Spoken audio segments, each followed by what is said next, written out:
Yes, so good evening good evening good evening. मैं सुमित शर्मा आप सबका स्वागत करता हूं आपके अपने चैनल या बैच जीत बैच में, जहां पर आज है आपके पास लेक्चर नंबर 1 और एक फ्रेश चैप्टर से हम शुरुआत कर रहे हैं। Chapter number 6, biotechnology principles and processes. अब बोले कि पोल में मेरे ख्याल से कोई और चैप्टर जीता था शायद, है ना। Let me check it as well.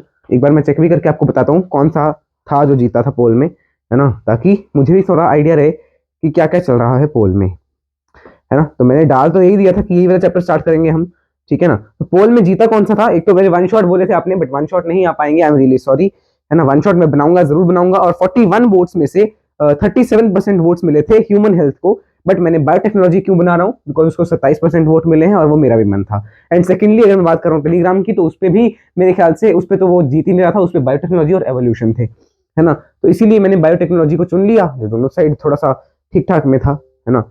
और जैसे देखो आप इस पे 30% कह रहे हैं कि शॉर्ट लेक्चर्स लेके आइए, 50% कह रहे हैं लॉन्ग, तो हम लॉन्ग ही लेके आ रहे हैं, ठीक है ना।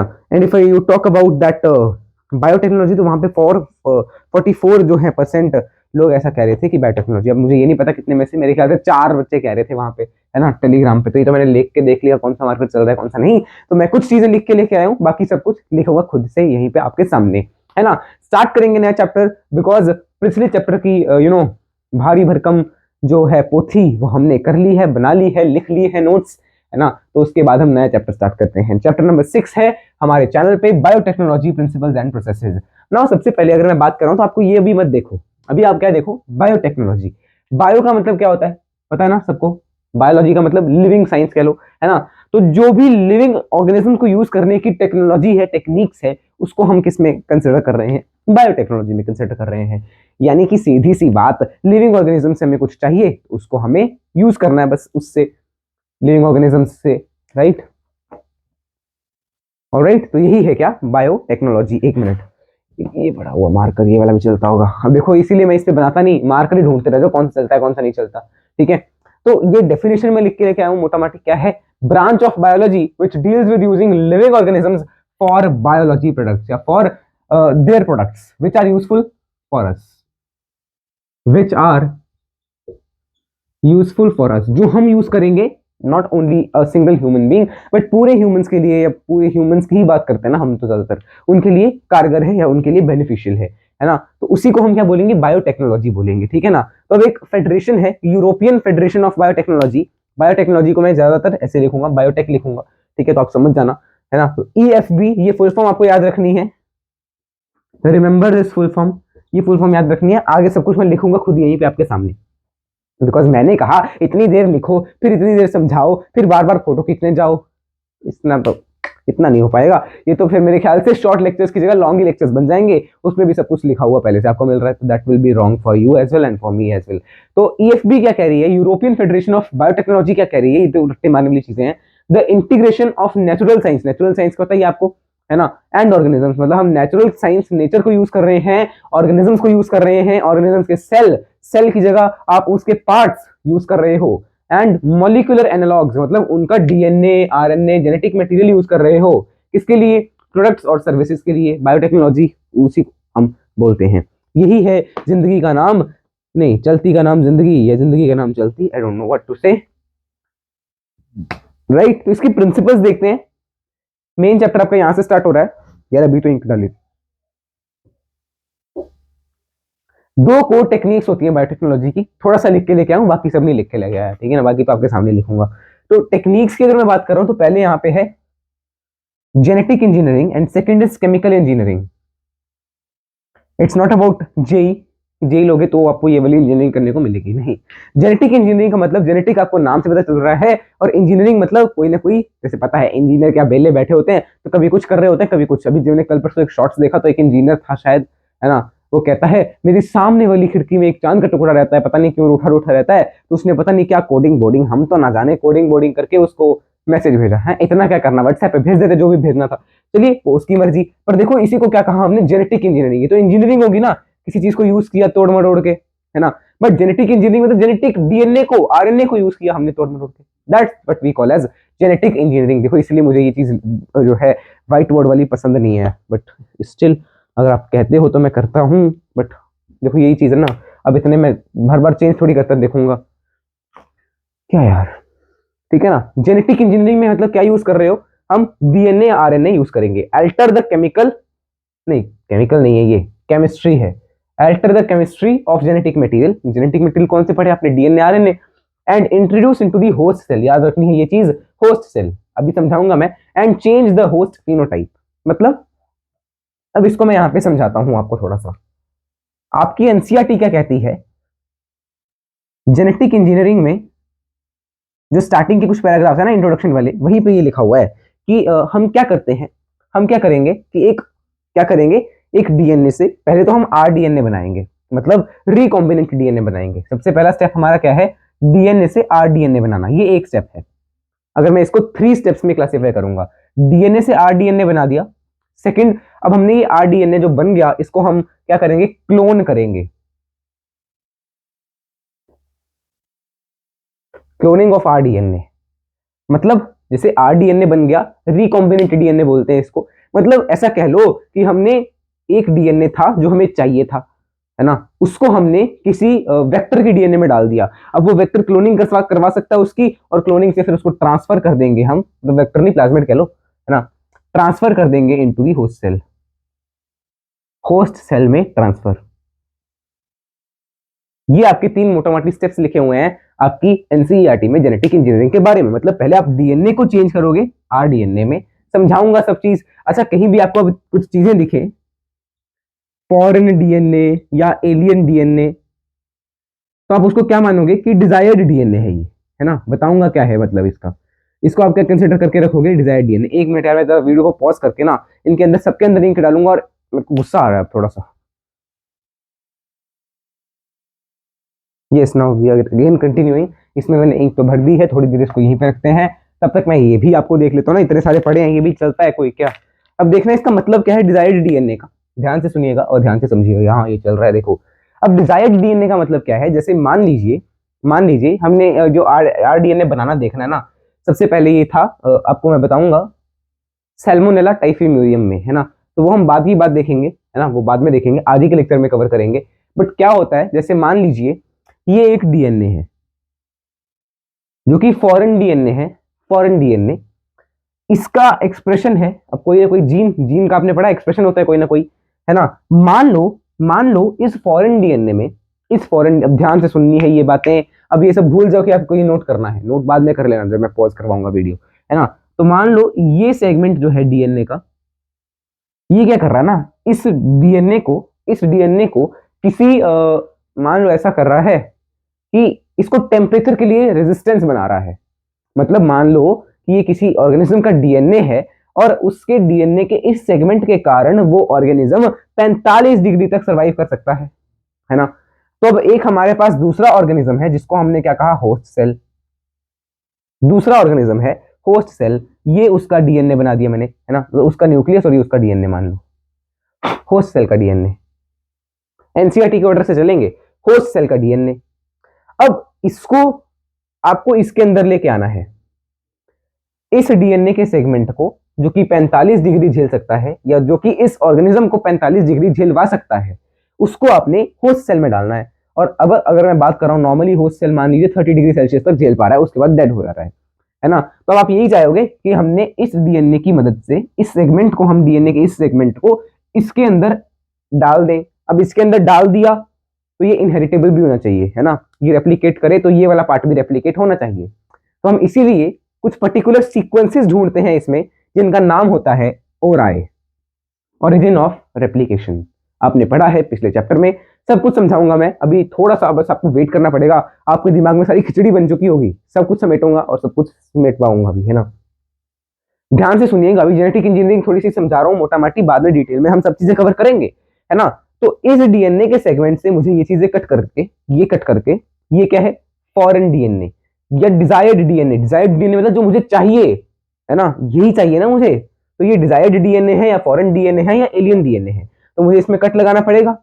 कट लगाने के लिए हम क्या यूज करते हैं, रेस्ट्रिक्शन एंडोन्यूक्लिएजेज। अगर किसी को ये चीज नहीं पता तो कोई बात नहीं, मतलब मान लो किसी ने मॉलिक्यूलर बायोलॉजी कवर ना की हो तो कोई बात नहीं, मैं आपको भी बता रहा हूँ।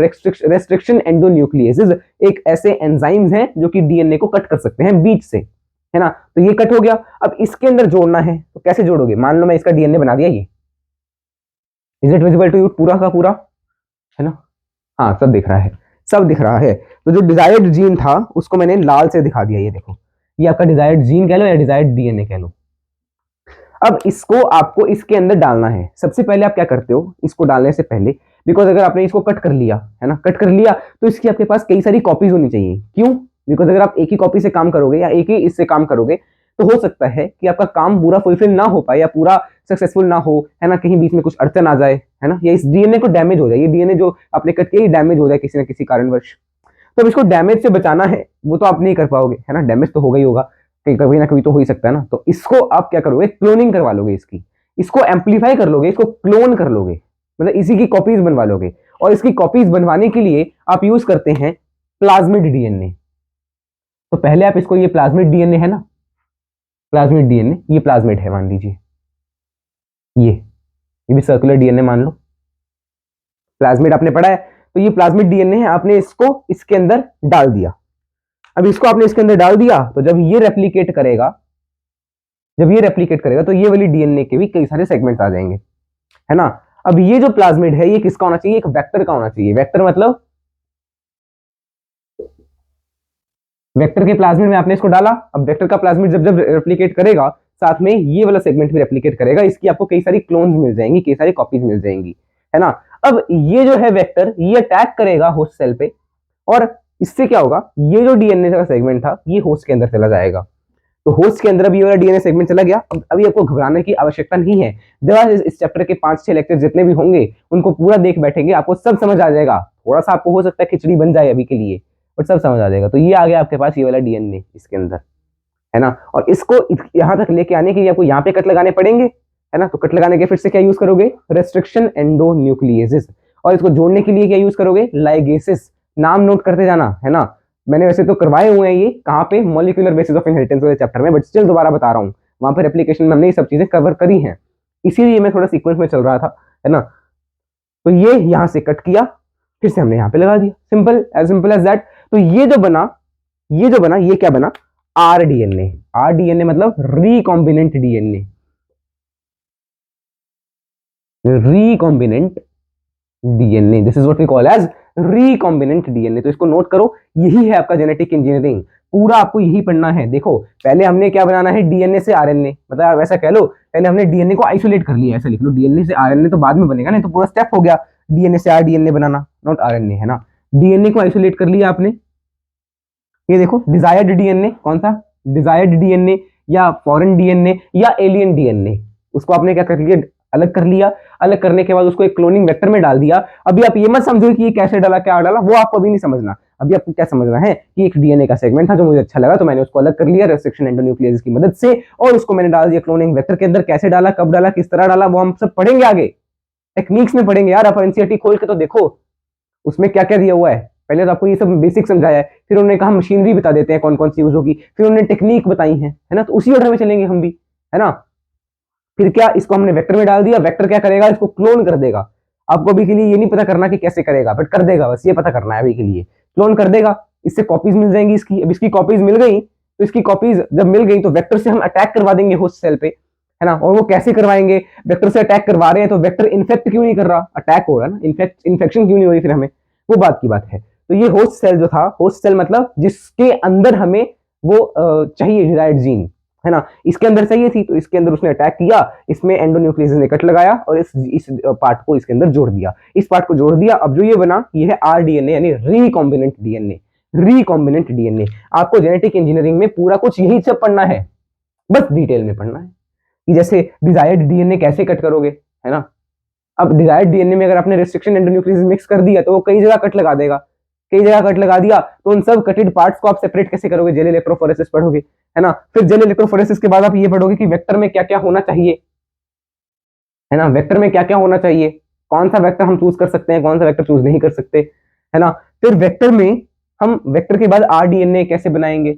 आरडीएनए के लिए देखो ये होस्ट सेल ऐसा तो नहीं है कि ऐसे खड़ा होगा, हाँ भाई डाल दो डीएनए, नहीं, इसको हमें कॉम्पिटेंट बनाना पड़ेगा। कॉम्पिटेंट बनाना पड़ेगा मतलब इसको हमें इतना मजबूर करना पड़ेगा कि ये उस आरडीएनए को, जो ये आरडीएनए बना या कह लो उस डीएनए के फ्रेगमेंट को अपने डीएनए में ले आ सके, है ना।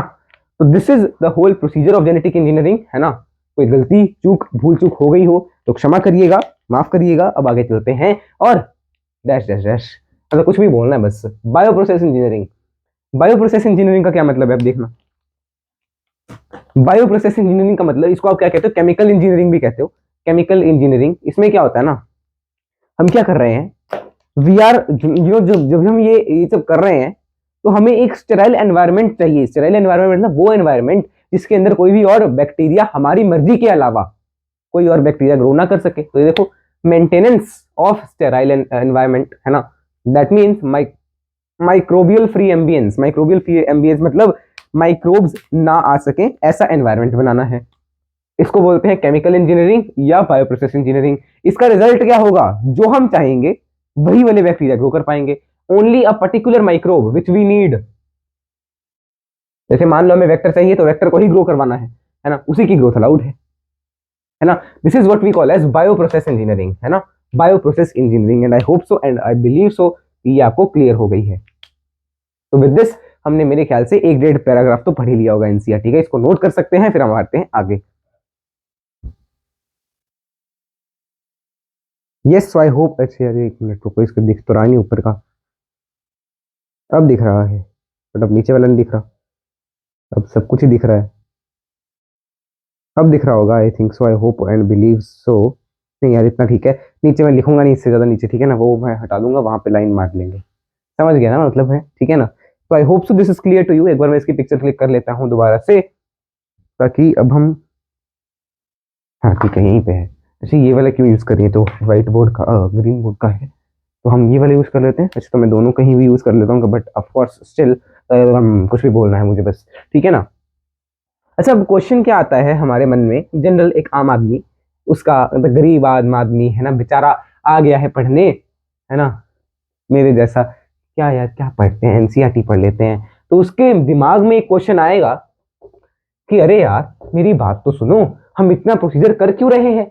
हम वेक्टर में डालें, वेक्टर के बाद वेक्टर से अटैक करवाएं, क्लोनिंग करें, ट्रांसफर करें, why, what is the reason. हम सीधा सीधा क्यों नहीं ऐसा कर सकते कि हमने एक अपना जो है वो जीन निकाली, जीन ऑफ इंटरेस्ट निकाली, फॉरेन जीन निकाली और उसको डायरेक्ट होस्ट में डाल दिया। व्हाई है। तो ये क्वेश्चन आना लाजमी है। अब ऐसा भी नहीं है कि अगर आपके मन में क्वेश्चन नहीं आ रहा, आपको इसका आंसर पता है, तो आप सोचने लगे अरे यार मेरे को ये क्यों नहीं आया क्वेश्चन। देखो क्वेश्चन क्या आ सकता है, why do we not directly transfer. कोई बात नहीं, कलर अलग अलग है तो क्या हो गया। अच्छा आज बंटी आया नहीं है यार, very bad Bunty. Gene of interest to the host cell, हम उसको डायरेक्टली ट्रांसफर क्यों नहीं कर पा रहे, क्यों नहीं कर रहे, कर पा तो सकते हैं, कर तो सकते हैं, बट क्यों नहीं कर रहे। ओ देखो अब पधारे हैं बंटी जी। जब हमें याद आया कि बंटी नहीं आया तब बंटी भी आ गए। बोलो बंटी आज लेट क्यों हुए। और लेट तो इसलिए हो गए क्योंकि हम तो आपकी पोस्ट देख रहे थे, कम्युनिटी पोस्ट। अरे कम्युनिटी पोस्ट देख रहे थे तो अब मैं क्या करूं। अब ये कौन समझाएगा तुम्हें। कोई बात नहीं, हम रिकॉर्डेड लेक्चर देख लेंगे, हम तो लाइव सुन लेते हैं बाकी, बट बाकी तो हम रिकॉर्डेड देख लेंगे। चलो फिर कोई बात नहीं, अब यहाँ से ही कंटिन्यू कर लो। बैठ जाओ Bunty, please have your seats. अब देखो बंटी, अब आपको समझ तो आएगा नहीं, तो मैं आपको थोड़ा सा समझा देता हूँ मोटा माटी क्या है। देखो मोटा माटी ना, मोटा माटी पता नहीं क्या बोल रहा हूँ मैं, है ना। जैसे ये एक डीएनए है, ये एक डीएनए है, इसका हमें एक पर्टिकुलर सेगमेंट चाहिए, मान लिया ये वाला सेगमेंट है ना, जो कि मुझे चाहिए हमारे इसमें अंदर, ये हमारा सेल है, मुझे चाहिए कि ये इस डीएनए में आ जाए, है ना। तो ये करने के लिए हम क्या करते हैं, पहले इसको एक वेक्टर में डालते हैं, वेक्टर में, क्लोनिंग वेक्टर कह लो, क्लोनिंग वेक्टर, फिर वो उससे हम अपनी बॉडी में डालते हैं। इसका कारण ही तो हम जनरली जो यूज करते हैं, बट वी यूज, और यहाँ पे क्वेश्चन में क्या कहा गया कि हम इसको डायरेक्टली ऐसा क्यों नहीं कर रहे। Why are we not using it direct, हम ऐसे कट करें और ऐसे इसको डायरेक्टली, ये हमारा अलग डीएनए हो गया, और इसको हम डायरेक्टली ऐसे क्यों नहीं ले आ पा रहे इसके अंदर। Why we not use this, because of course by doing so, ऐसा करने से क्या ये इनहेरिट हो पाएगा? नहीं, this can not be inherited. The desired gene, मैं ज्यादातर डिजायर्ड जीन ही यूज करूंगा, desired gene is not transferable, transferable की जगह इनहेरिटेबल लिख लो, ज्यादा बेटर है, to the offsprings as it is not incubated, नहीं क्या बोलते हैं इसको, इसके अंदर डालना, it is not put up in the DNA, hence cannot make its copy, अगर कॉपी नहीं बनेगी तो क्या आगे जा पाएगा? नहीं जा पाएगा, hence इनहेरिटेबल नहीं होगा। मतलब इसीलिए हम इसको डायरेक्ट ऐसे ट्रांसफर नहीं करते, पहले हम क्या करते हैं, वेक्टर की मदद लेते हैं, वेक्टर की मदद से ये इसके डीएनए के अंदर जाता है ना, सीधा, ठीक है ना बंटी? हाँ, कुछ ना कुछ तो समझ आया, मैंने आधा लेक्चर सुना नहीं, आधा सुनने आ गया तो थस की तरह बैठ गया, मुझे कुछ क्या ही समझ आएगा, थोड़ा बहुत तो आ रहा है, और जितना आ रहा है उतना सुनो, बाकी घर जाके क्या करना, एक बार इसको आप यूट्यूब पे देखना, है ना? ठीक है, हाँ तो हम देखेंगे ही, है ना? तो ये ठीक है, कोई बात नहीं। तो ये हम करते हैं, और ये कहां पे हम लगाते हैं इसके अंदर? Only where origin of replication is present, जहां पे आपके पास ओराई प्रेजेंट है वहीं पे आप लगाओगे इसको, है ना? तो ओराई के कारण रेप्लिकेशन कर पाएगा। ओरिजिन ऑफ रेप्लिकेशन मतलब point of the origin of replication, वो पॉइंट जहां से रेप्लिकेशन स्टार्ट होती है, आपने पढ़ा ही है पिछले चैप्टर्स में, इसको नोट करिए, फिर हम आगे आते हैं और आपको कुछ और चीजें भी बताते हैं। डिस्कवरी ऑफ, अच्छा एक और चीज आपको मैं बतानी है कि रिस्ट्रिक्शन एंडोन्यूक्लियोसिस बनने से पहले, डिस्कवर होने से पहले, एक्चुअली बनने से पहले नहीं, डिस्कवर होने से पहले क्या होता था। आई होप सो आपने इसको नोट कर लिया हो, मैंने इसकी फोटो खींच ली है, तो जल्दी से इसको नोट कर लो, आगे भी करना चाहो तो। हेलो हेलो, बड़ी बार सुना होगा आपने यूट्यूब पे ऐसे बड़े टीचर्स को बोलते हुए, बट आप तो बायो वाले हो तो आपको क्या ही पता हो, पीसीएमबी वाला हो तो उससे पूछना, right? So let's move ahead. अरे यार, बार बार एक ही dialogue, let's move ahead, let's move ahead, चलो तो सही, अहेड मूव करें। अब देखना, अब तो आपने पढ़ लिया कि रेस्ट्रिक्शन एंडोन्यूक्लियोसिस से कट हो जाएगा, बट प्री डिस्कवरी, ये ऐसा करो, बिफोर द डिस्कवरी लिखो, प्री डिस्कवरी क्या लिख रहे हो? Before the discovery of endonucleases, endonucleases discover होने से पहले the whole DNA was cloned and transferred, कौन सा? डिजायर्ड, मतलब ऐसा नहीं द होल डीएनए ना करो, the desired DNA and undesired DNA along with it gets incorporated in the host DNA। अच्छा, अब ये होस्ट डीएनए में डाल क्यों रहे हैं? ताकि होस्ट का फिनोटाइप चेंज कर सकें, राइट? तो बिफोर द डिस्कवरी, जब भी हमने एंडोन्यूक्लियोसिस, जो कि मॉलिक्यूलर सीजर्स हैं, जो कि कट लगा सकते हैं, ये डिस्कवर नहीं हुए थे, तो कट वगैरह लगते नहीं थे, तो जो अनडिजायर्ड और डिजायर्ड डीएनए दोनों चले जाते थे, है ना? So that was a flaw. And उसके बाद डिस्कवरी के बारे में बात करें तो in 1972 Herbert Boyer and Cohen discovered the restriction endonucleases. ओए, ये क्या बोल रहा हूं मैं, ये तो मैं डिस्कवरी पे पहुंच गया। इन्होंने क्या किया था, पहला आरडीएनए बनाया था, मतलब ऑफ कोर्स अब आरडीएनए इन्होंने बना लिया 1972 में, तो इससे पहले ही रेस्ट्रिक्शन एंडोन्यूक्लियोसिस डिस्कवर हो चुके होंगे, दिख रहा है, प्रॉपर दिख रहा है। And Cohen for the first time produced rDNA या जनरेटेड आरडीएनए कह लो। ये आरडीएनए क्या है?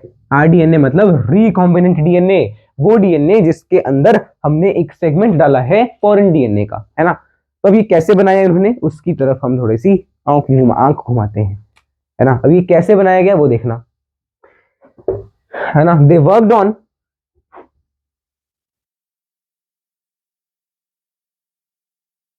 सैल्मोनेला टाइफीम्यूरियम।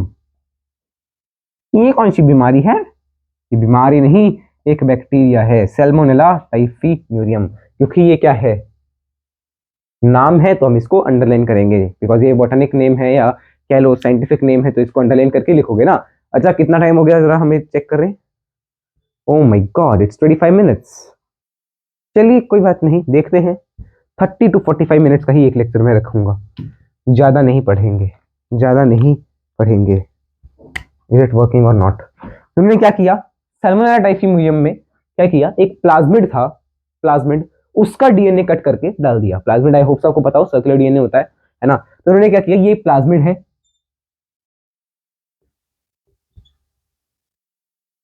और ये सैल्मोनेला टाइफीम्यूरियम का प्लाज्मिड है, मतलब सैल्मोनेला टाइफीम्यूरियम है ये। इसको मैं बना देता हूं लेट्स से ब्लू कलर से, है ना। अब देखना हम क्या करेंगे, हमें करना क्या है, हमें नीट को क्लियर करना है, तो उसके लिए पढ़ लो। हमें पता चला कि इस प्लाज्मिड की, यार ये कैसा पेन है,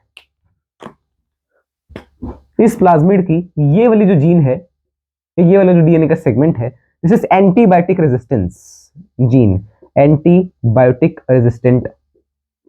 आपने ये चीज पढ़ी है सेल वाले चैप्टर में कि प्लाज्मिड एंटीबायोटिक रेजिस्टेंट में भी, प्लाज्मिड में एक ऐसा जीन का सेगमेंट होता है जो कि एंटीबायोटिक्स के खिलाफ प्लाज्मिड को रेजिस्टेंस बनाता है ना। तो बस यही है वो जीन। अब इसको हमने क्या किया, यहाँ से कट लगा लिया, देखो ये लग गया कट। कैंची पता नहीं कौन सी साइड से बनी है, बट ये तो क्रोमोसोम लग रहा है?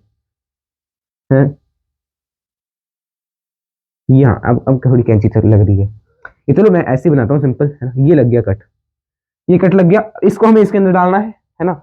और यहाँ से भी ऑफकोर्स कट तो लगाओगे ही कहीं ना कहीं, कट क्यों लगाओगे, यहाँ से भी तो डीएनए हटाओगे तो ही तो आगे जा पाओगे। तो ये लग गया कट यहाँ पे, और यहाँ पे कट लगा है यहाँ पे, है ना। ये डीएनए कौन सा था, एंटीबायोटिक रेजिस्टेंट जीन थी। अब इसका जो ब्लू डीएनए है वो हट गया, है ना।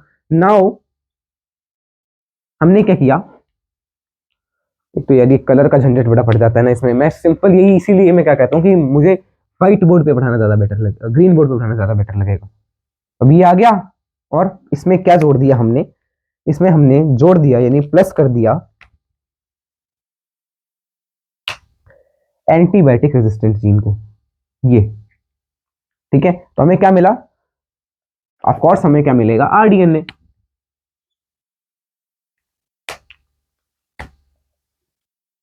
ये देखना, ये था ऐसा, और इसके अंदर ही आ गया एंटीबायोटिक रेजिस्टेंट जीन। अब क्योंकि ये प्लाज्मिड के अंदर आया है, तो जब ये प्लाज्मिड रिप्रोड्यूस करेगा तो ये एंटीबायोटिक रेजिस्टेंट जीन भी इसके साथ साथ रिप्रोड्यूस करेगी और आगे भी ट्रांसफर होगी, है ना।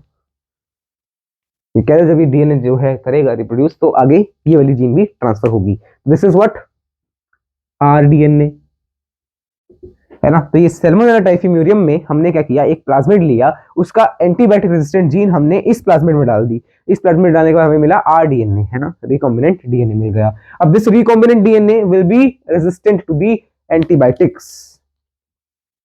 दिस, अब इसका क्या इफेक्ट हुआ सैल्मोनेला टाइफीम्यूरियम पे, Salmonella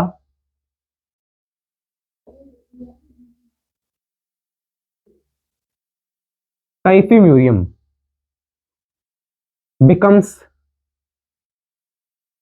resistant to the antibiotics। कौन से एंटीबायोटिक, जिस एंटीबायोटिक रेजिस्टेंट जीन यहाँ पे प्रेजेंट है, टू द एंटीबायोटिक। ये क्या चेंज आया, change in the phenotype of the organism. तो देखो आरडीएनए जैसे ही हमने उसमें बना दिया उसकी बॉडी के अंदर, है ना, तो उससे क्या हुआ, ये सब चीजें हुई, है ना। तो ये सिंपल सब शब्दों में मैंने आपको बता दिया कैसे आप इसको कर सकते हो। सेलुलर, ये फर्स्ट टाइम जब आरडीएनए बना था उसकी कहानी है ना। तो इसको नोट कर लीजिए, फिर हम आगे बढ़ते हैं। इंट्रोडक्शन वाला पार्ट जितना भी दिया हुआ एनसीईआरटी में वो कवर करवाऊंगा आज के लेक्चर में। आई hope so and believe that आपने इसको नोट कर लिया है, अगर नहीं की तो कर लो, राइट। अब तो क्या ही करोगे, अब तो क्या ही करोगे, अब तो हो गया जो हो सकता था। अब देखना अब क्या हुआ कि आपको पता है कि रेस्ट्रिक्शन एंडोन्यूक्लियस डिस्कवर हो गए, अब तो पता ही है ना सबको। तो जब रेस्ट्रिक्शन न्यूक्लियस डिस्कवर हो गए, now when the restriction enzymes या रेस्ट्रिक्शन एंडोन्यूक्लियस कह लो, रेस्ट्रिक्शन एंडोन्यूक्लियस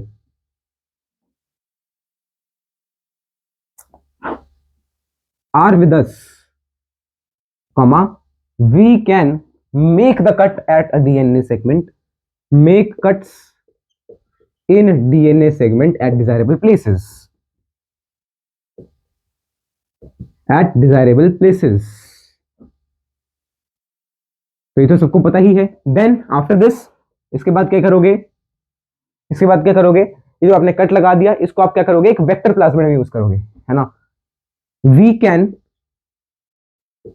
उसको क्या बोला था अभी मैंने, इंक्यूबेट नहीं, क्या इंटरवेन नहीं यार, किसी के अंदर डालना उस डीएनए को, फिर भूल गया क्या बोला था मैंने। We can introduce this DNA, नहीं, we can use plasmid as a vector. Plasmid को हम एक वेक्टर की तरह यूज कर सकते हैं। वेक्टर मतलब जो कि इसकी क्लोनिंग भी करे, क्लोनिंग भी करवा सकता है एंड इसको ट्रांसफर भी कर सकता है होस्ट सेल में, है ना। And after that transfer in the host, host cell में ट्रांसफर कर दिया and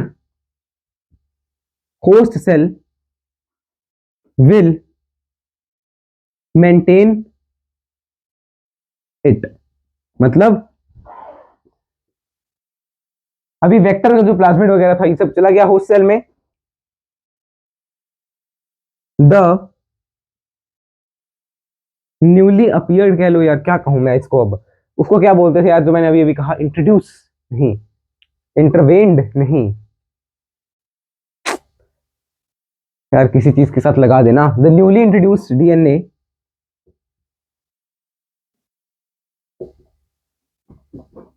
uses the cell's machinery to make its copy और रेप्लिकेट। खुद को कॉपी कर सकता है, रेप्लिकेट कर सकता है, और अगर रेप्लिकेट कर रहा है तो आगे भी जा सकता है, मतलब मेंटेनेंस हो गई। तो इसलिए हम क्या कह सकते हैं, देयर आर 3 स्टेप्स। 3 स्टेप्स कौन कौन से जो मेनली यूज हो रहे हैं। सबसे पहला, आपने आइसोलेट कर लिया उस डीएनए को, मतलब कट लगा लिया उसको, आइसोलेशन ऑफ डिजायर्ड डीएनए आपने कर लिया, उसको ट्रांसफर कर दिया होस्ट सेल में, transfer to host cell. Transfer करने के बाद आपने क्या किया, उसको आपने क्या कर दिया, मेंटेन कर दिया होस्ट सेल में, maintenance in the host cell, है ना, उसमें आपने मेंटेन कर दिया उसको। That is what we are about to do in today's lecture. यही था हमारा आज के लेक्चर का सफर। इसको नोट कर लीजिए, आज का लेक्चर यहीं पे खत्म करेंगे, बिकॉज आपका इंट्रोडक्शन वाला पार्ट जो है मेजरली कवर करवा दिया है मैंने, है ना। तो इतना इतना आराम आराम से करेंगे, ये चैप्टर कुछ ज्यादा बड़ा चैप्टर नहीं है ना। एक हफ्ते में हम कंप्लीट कर ले बैठेंगे इसको मेरे हिसाब से। बाकी तो पता ही है, ईश्वर का जो चाहना है वही हमारे साथ होना है। आज सोमवार है और शिव शंकर भोलेनाथ का वार है और सूर्य देव का भी वार है ना। तो देखते हैं क्या ये आपका इस हफ्ते चैप्टर कंप्लीट हो भी सकता है या नहीं। अब होमवर्क की बात कर रहे हैं तो आज आपको कोई होमवर्क नहीं दिया जाएगा। होमवर्क में today there will be no DPP, and if we talk about revision of the lecture तो वो तो एज यूजुअल करना ही है, नोट्स एज यूजुअल बनाने ही हैं। अब एक बार हम एनसीईआरटी से रीड कर लेते हैं दोस्तों, आज हमने पढ़ा जहां तक एनसीईआरटी के अकॉर्डिंग। तो एक बार आप एनसीईआरटी को खोलिएगा, अपनी अपनी एनसीईआरटी आपके पास होनी चाहिए, और बिना एनसीईआरटी के आप क्लास देखने बैठे हैं तो आप एक नंबर के मूर्ख इंसान हैं। बंटी, क्या तुमने एनसीईआरटी खोल ली? मेरी एनसीईआरटी तो तुम्हारे पास है? झूठ, फिर से झूठ, काला झूठ मत बोला करो, कल से एनसीईआरटी लेके आनी है। Hello, stand up. एनसीईआरटी क्यों नहीं है, पहले मैं बंटी को सुधारता हूँ, है ना। बताओ एनसीईआरटी क्यों नहीं है, क्यों नहीं है एनसीईआरटी, है व्हाट इज दिस। एनसीईआरटी लेके आनी कल।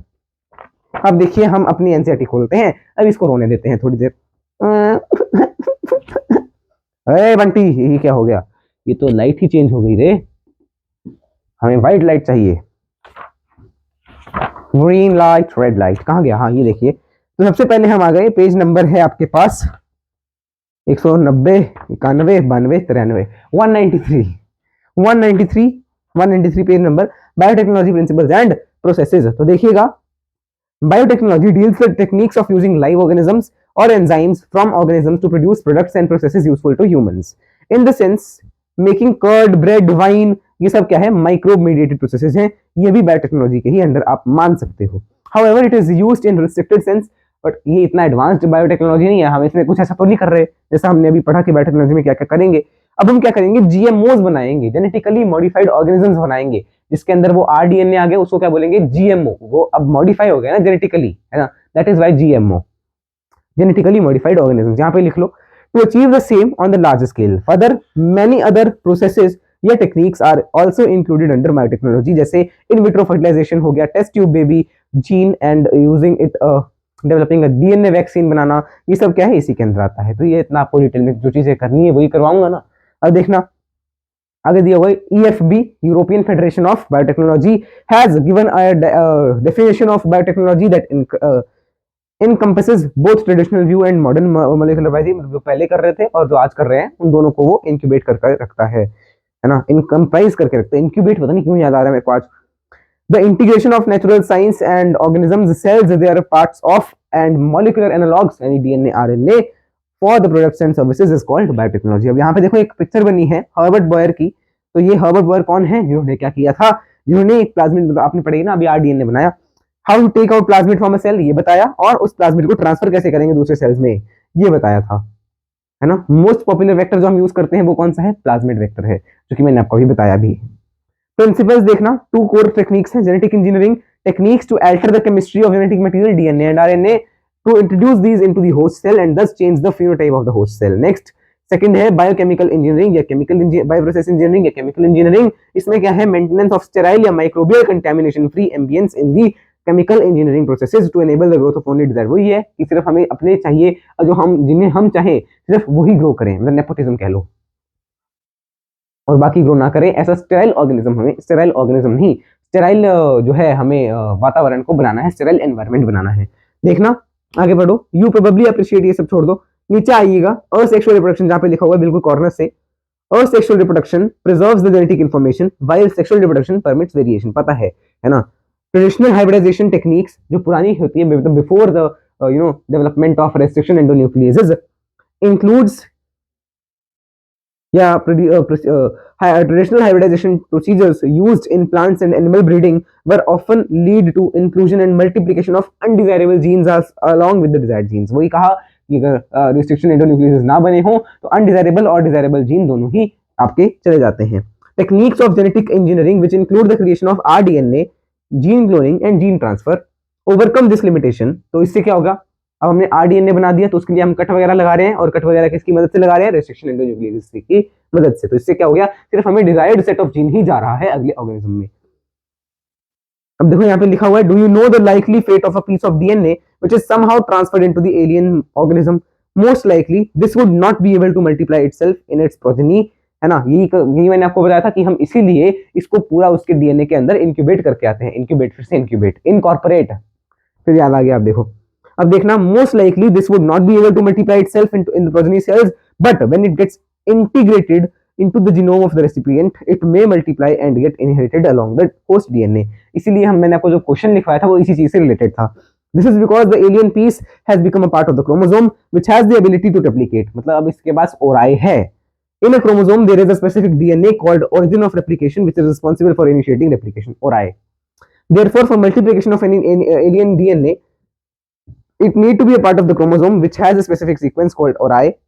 Thus alien DNA is linked with the origin of replication so that the alien piece can replicate itself and multiply itself in the host cell। This is called cloning or making multiple identical copies of the template DNA। Let us now focus on the first instance, जो पहला instance था of construction artificial, वही है कि RDNA पहला कैसे बना था।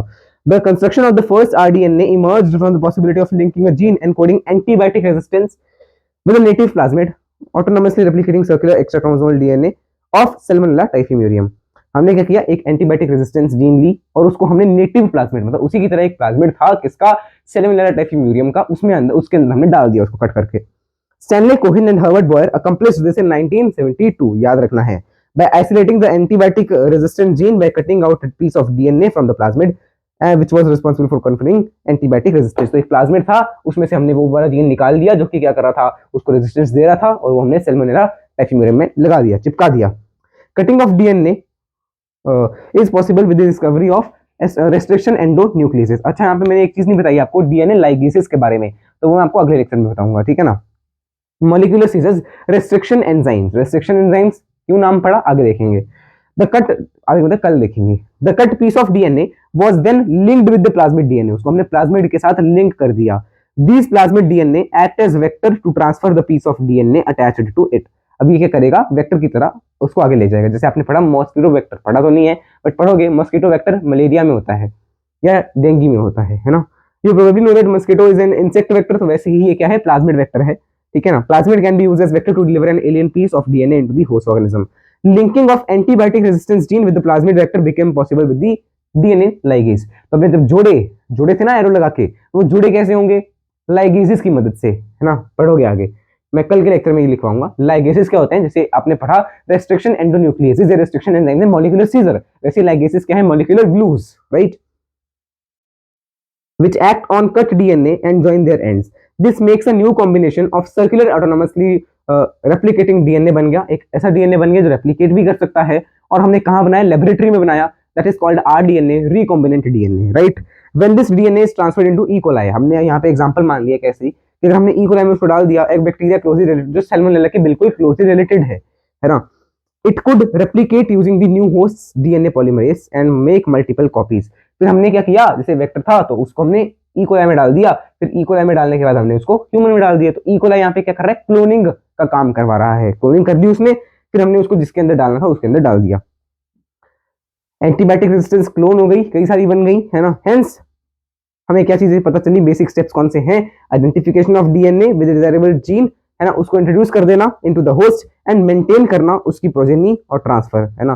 That was what we have done till now. कल हम क्या स्टार्ट करेंगे, टूल्स को स्टार्ट करेंगे, जिसमें से रेस्ट्रिक्शन एंडोन्यूक्लियसेस, रेस्ट्रिक्शन एंजाइम्स आपको सबसे पहले बताना है, और ये सब बताना है कि हम कैसे कट करते हैं, पैलिंड्रोमिक सीक्वेंसेस के बारे में पढ़ना है ना। और ये जो है आरडीएनए टेक्नोलॉजी कैसे आप कर रहे हो, है ना, वो तो आपको दोबारा से ये देखो, दोबारा एक ही चीज बताई हुई है, तो मैं भी बताऊंगा, ये ऑफ वाली बात है, पूरा हम एनसीईआरटी का ही ऑर्डर फॉलो करेंगे। फिर ये जेल इलेक्ट्रोफोरेसिस आपने पिछले लेक्चर में भी, पिछले चैप्टर में भी पढ़ी है, लास्ट लेक्चर जो 14th लेक्चर है उसमें पढ़ाई गई थी, बट स्टिल दोबारा मैं बताऊंगा। क्लोनिंग वेक्टर्स, वेक्टर्स के बारे में पढ़ोगे कि वेक्टर्स कैसे होने चाहिए, और ये सारा किस में आता है, मशीनरी में आता है, वेक्टर कैसे होने चाहिए। क्लोनिंग वेक्टर की बात हो रही है यहाँ पे, है ना। क्लोनिंग वेक्टर बताया मैंने आपको, vector for cloning gene in plants, plants में कौन से, एनिमल में कौन से। फिर होस्ट सेल को कॉम्पिटेंट बनाना, उसके लिए हम क्या क्या चीजें यूज करेंगे। फिर प्रोसेसेस आएंगे, प्रोसेसेस मतलब अभी सब हमने पढ़ लिया मैकेनिज्म, मशीनरी, तो प्रोसेस क्या क्या हो रहा है, कैसे कैसे हो रहा है, वो आपको पढ़ना है कि जब हमने डीएनए आइसोलेट किया तो कैसे किया, है ना, उसको कट किया, वो तो आपने जेल इलेक्ट्रोफोरेसिस पढ़ लिया, बट उसी को हम ऑर्डर में अरेंज कर लेंगे, बिकॉज सब कुछ तो आप पढ़ ही बैठे होगे। फिर इसके बाद, है ना, यहाँ के बाद फिर आपको देखना है कि हमने पीसीआर यूज किया, ये सब है। फिर ये लास्ट में आएगा कि जो प्रोडक्ट है हमें उस प्रोडक्ट को निकालना है सेल में से, तो वो कैसे निकाल सकते हो, ये भी हम देखेंगे। बायो प्रोसेसिंग, है ना, देखते हैं ये भी हम बाद में, of course last downstream processing. तो with that your chapter will be over, but आज तो चैप्टर ओवर नहीं हुआ, ऑफ कोर्स एक सेगमेंट जो है अपने इंट्रोडक्शन वाला कवर कर लिया है। कल हम पढ़ेंगे machinery of the genetic engineering. Okay, so that was it for today's lecture. चलिए फिर मिलते हैं अगले लेक्चर में, तब तक के लिए जय श्री कृष्ण, राम राम, सीताराम, राधेश्याम, श्रीमन नारायण, राम राम।